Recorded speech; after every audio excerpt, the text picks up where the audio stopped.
Okey. Okey. Nanti saya telefon kamu balik ya. Okey. Kita jumpa lagi. Hai, apa khabar kepada anda yang sedang mendengarkan rancangan kami di Generasi Remaja. Okey, hari ini saya tak nak cakap banyak pasal ni. Sebenarnya saya sebagai Presiden Kelab Generasi ingin memaklumkan bahawa satu rancangan baru untuk remaja di YouTube bersama saya, Am, dan jurukamera saya, Amir, akan menemani anda dalam rancangan remaja. Okey, dalam rancangan Generasi Remaja ini, kita boleh lihat kita akan lakukan macam-macam yang kita boleh buat tentang remaja. Kejap, mesej.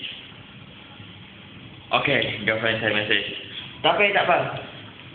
Hari ini kita berada di Office Fuyo FM.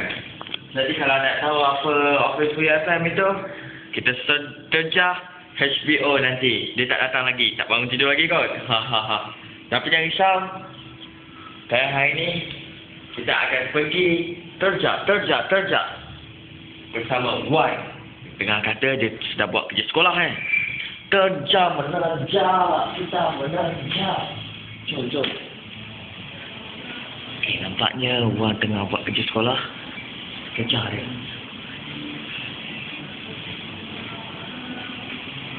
Sekarang ni kita berada di kerja Wan Katanya sedang sibuk membuat kerja sains. Apa kita tengok dia buat kerja apa? Rizwan, yo. 你是谁？你会生气啊？ Nah, itu dia kerja sains dia. Tengok sini dah sudah. Ni. 你是谁？你是谁？因为等你见见我，跟着我，你会明白理。Dia cakap dia belum makan lagi. Tadi apa kata?